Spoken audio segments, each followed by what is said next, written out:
Bienvenidos usuarios de Ingenierito al video 8. En este video vamos a ver la rotación de un punto en el espacio.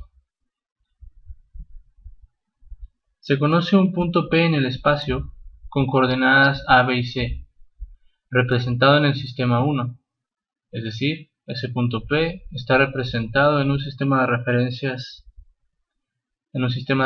base x1, y1 y z1. Esas son sus vectores unitarios del sistema de referencia 1, x1, y1 y z1.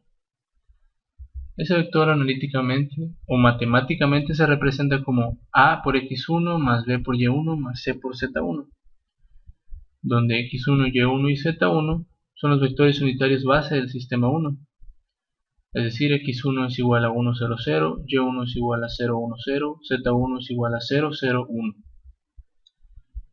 Si ustedes observan aquí, dado que A por x1 es 1, 0, 0, entonces al hacer esta multiplicación queda A, 0, 0, más B por y1, entonces al realizar esta operación queda 0B, 0, y al realizar esta operación queda 0, 0, C.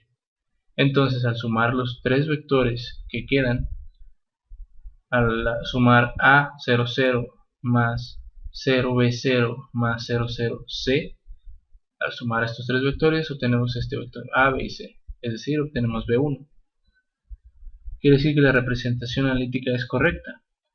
Pero, ¿qué sucede cuando se quiere expresar el punto P en otro sistema de referencia? Es decir, el punto P en el sistema de referencia 1 se quiere expresar, por ejemplo, en el sistema de referencia 0, como se muestra en la figura que aparece a continuación.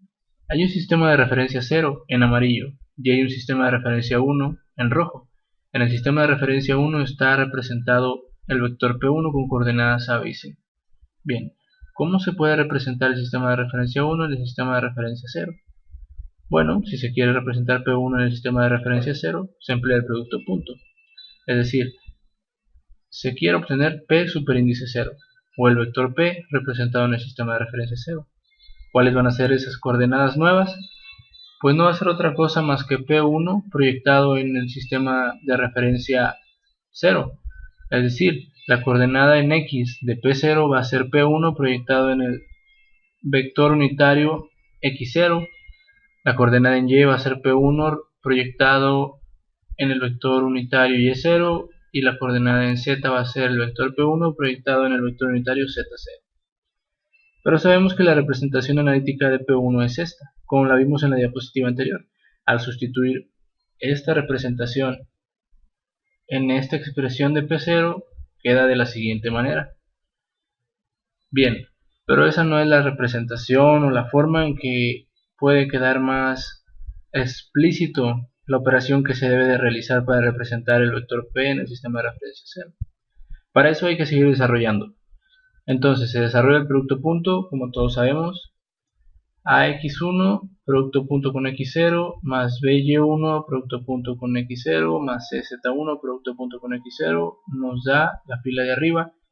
Al hacer lo mismo pero para la fila del medio nos queda esta expresión y lo mismo para la última fila. Es decir, solamente es una operación de elemento por elemento. X0 AX1 producto punto con X0, BY1 producto punto con X0, CZ1 producto punto con X0. Es cuestión del desarrollo analítico o algebraico. Entonces, factorizando A, B y C en forma vectorial o en forma matricial, queda de la siguiente forma. Como pueden ver, A, B y C multiplican o son elementos que se encuentran en las tres filas. Al momento de multiplicar A por este producto punto, queda esto. Y como saben, la multiplicación matricial son filas por columnas. Al multiplicar esta fila por esta columna, queda esta fila. Al multiplicar esta fila por esta columna, queda esta fila. Y lo mismo para la última fila y pues esta misma columna. Es decir, al observar esta matriz, más bien al observar este vector y al observar esta multiplicación de matrices o esta matriz por este vector o esta multiplicación de reglos, vemos que esta expresión es exactamente igual a esta. Pero recordando el video anterior, esto representa una matriz de rotación. Es la matriz de rotación R10, es decir, la matriz de rotación que representa el sistema de referencia 1 en el sistema de referencia 0, o la matriz de rotación del sistema de referencia 1 con respecto al sistema de referencia 0. Y dado que este es el vector P1, quiere decir que para obtener P superíndice 0 o el vector P en el sistema de referencia 0, tenemos que multiplicar la matriz de rotación que representa el sistema de referencia 1 con respecto al sistema de referencia 0 por P1. Es decir, esta es la operación que estábamos buscando. ¿Cómo se puede representar P0? Pues haciendo esto. ¿Utilizando qué? Una matriz de rotación. Así es como se, digamos, representa un punto con respecto a otro sistema de referencia. Bien, con lo anterior se concluye que para representar P en 0 es necesario multiplicar las coordenadas del punto P en 1, es decir, P superíndice 1, por la matriz de rotación R10, o hacer esa multiplicación que aparece aquí. Ahora vamos a ver un ejemplo representativo.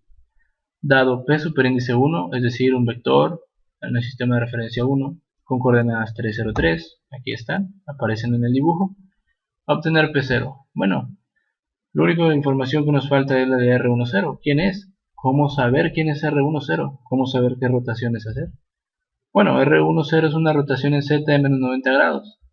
¿Pero por qué? Porque supe eso. Bueno, hay que ver algo. Cuando nosotros queremos llevar un sistema de referencia y representarlo en otro, por ejemplo aquí, nosotros queremos representar el sistema de referencia 1 con respecto al sistema de referencia 0. Para hacer esto, tenemos que ver cómo está el sistema de referencia 0 con respecto al sistema de referencia 1 y llevar el sistema de referencia 0 al sistema de referencia 1. ¿Cómo se podría hacer para llevar el sistema de referencia 0 al sistema de referencia 1? Bueno, empleando la regla de la mano derecha, pues simplemente hay que rotar menos 90 grados el eje Z. Dado que el eje Z0 es coincidente con Z1, entonces esos ejes no hay que moverlos. Solamente hay que trabajar en el plano XY, puesto que nosotros queremos, como lo dijimos, llevar el sistema de referencia 0 al sistema de referencia 1. Empleando la regla de la mano derecha, haciendo un paréntesis y recordando nada más cómo se utiliza la regla de la mano derecha, el dedo gordo de la mano derecha se pone coincidente con el eje Z del sistema de referencia que se quiera rotar. Los otros 4 dedos de la mano derecha se ponen en la misma dirección que X del sistema de referencia que se quiera rotar. Si se quiere rotar de manera positiva, cualquier ángulo, por ejemplo 90 grados, entonces se hace como si se cerrara la mano, y hacia donde cierra la mano se rota. De hecho, hacia donde cierra la mano debe de estar a fuerzas el eje Y. Entonces, rotando un ángulo positivo, es decir, imaginemos que el eje, más bien el sistema de referencia 0 lo queremos rotar 90 grados positivos, entonces, ¿dónde queda ahora el vector unitario base del sistema de referencia 0, Y0? Pues queda acá, en una posición contraria a lo que actualmente es Y1. Y X0 queda donde está Y0. Esto rotando 90 grados positivos. Pero eso no es lo que se quiere, porque se quiere que el sistema de referencia 0 sea coincidente al sistema de referencia 1. Por lo tanto, hay que hacer una rotación de menos 90 grados. Es decir, ¿cómo saber que es una rotación negativa? Bueno, empleando otra vez la regla de la mano derecha. Se pone el dedo gordo coincidentes o en la misma posición o en la misma dirección, más bien en la misma posición y en la misma dirección que el eje Z0. Los otros 4 dedos de la mano derecha se colocan coincidentes, por así decirlo, o en la misma dirección y en la misma posición de X, ¿no? De X0. Y se hace un movimiento, digamos, no natural. No se cierra la mano, sino que se abre hacia atrás. Entonces ese movimiento que no es natural representa una rotación negativa o una rotación con un ángulo con signo negativo. Entonces al rotar de esa manera 90 grados o menos 90 grados, se verá que X0 debe de estar aquí. Por lo tanto, sí, efectivamente, cuando se rote esto menos 90 grados, X0 va a aparecer donde está X1 y Y0 va a aparecer donde está Y1.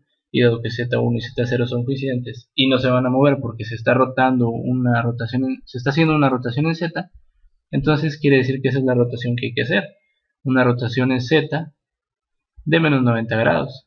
De esa manera, El sistema de referencia 0 se coloca en la misma posición que el sistema de referencia 1.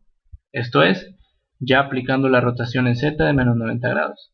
Bueno, así es como se obtiene la matriz de rotación que se quiera conocer, o que más bien que se tenga que emplear. Cuando se tenga que emplear una matriz de rotación,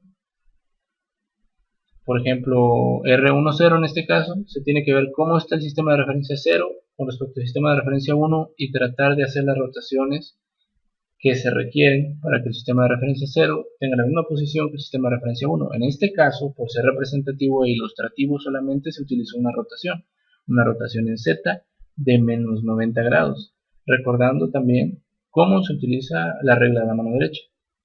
Bien, ahora que ya se sabe R10, que es una rotación en Z de menos 90 grados, pues simplemente se procede a hacer esta multiplicación o a hacer las operaciones. Ya se conocen toda la información necesaria para hacer las operaciones.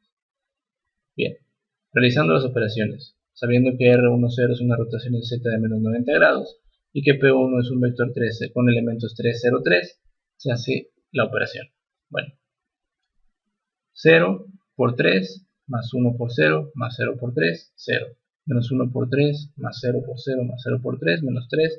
Y 0 por 3 más 0 por 0 más 1 por 3, 3.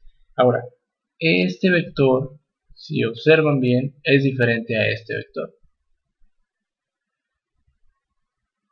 Dado que este vector es P1 y este vector es P0, por eso son diferentes. Si se observan en el dibujo, como aparece aquí, P0 se puede corroborar visualmente, pero vamos primero a ver P1. P1 tiene componentes en X1 de 3, sí, aquí está, 3. En Y dice que tiene 0 y efectivamente, si se fijan, P1 solamente aparece en el sistema de referencia 1 en el plano XZ. No tiene componentes en Y. Y en Z tiene un componente de 3. Perfecto, se ve claramente. Pero, ¿y con respecto al sistema de referencia 0? ¿Cuáles son las coordenadas de este punto P? Bueno, son estas. Por ejemplo, ¿cuál es la coordenada de este punto en X con respecto al sistema de referencia 0? Bueno, este es X0. X0. Como se puede observar, no tiene componentes en X0. Visualmente se puede observar. Y aquí está, aparece un 0. En Y, si se pueden ver, tiene una componente, dado que este es Y0, entonces este es menos Y0 o es el eje negativo. Y como la componente es 3, en el eje negativo, pues su componente en Y del sistema de referencia 0 es menos 3. Y aquí aparece un menos 3. Bueno, y ahora en Z, aquí está Z0. Sí, como se puede ver, su componente es 3 y aquí visualmente aparece un 3. Quiere decir que se puede corroborar visualmente, como dice aquí. Es decir, este vector sí corresponde al vector P, pero representado en el sistema de referencia 0. Quiere decir que esta operación fue correcta. Bueno, ahora vamos a ver un ejemplo. Otro ejemplo, el ejemplo 2. Dice que el sistema B se obtiene de A rotando con respecto a ZA un ángulo de 30 grados. Es decir, lo único que me está diciendo es que hay una matriz RBA, que esa matriz RBA es una matriz que me representa un sistema de referencia B con respecto a un sistema de referencia A. Pero para llevar el sistema de referencia A al sistema de referencia B, solamente tengo que hacer una rotación en Z 30 grados, algo muy similar a lo que hicimos en el ejercicio anterior. Dice, dado PB 0,20, determinar PA. Bueno, ya saben la operación que tenemos que hacer. PA, ¿a qué va a ser igual? Pues simplemente PA va a ser igual a RBA por PB. Bueno, RBA es una rotación en Z de 30 grados. Sabemos que coseno de 30 grados es 0.866 y el número exacto es raíz de 3 entre 2. Seno de 30 grados es un medio y dado que es negativo, pues es menos un medio. Aquí hablando de esta parte, y bueno, estas partes son positivas, sustituyen, y en realidad RBA es una rotación en Z de 30 grados y numéricamente hablando RBA es esta matriz. Entonces se hacen las operaciones correspondientes como se aprendió en el ejercicio anterior. PA es igual a la matriz de rotación RBA por el vector PB, y la matriz de rotación RBA simplemente es una rotación en Z de 30 grados por PB, y dado que PB es 0,20, al momento de realizar estas operaciones, el resultado es este vector, menos 1, raíz de 3 y 0. Bueno, Fin del video 8, rotación de un punto en el espacio. Los invito a ver el video 9, composición de matrices de rotación, un tema muy importante para aprender situaciones de cinemática de robots. Gracias.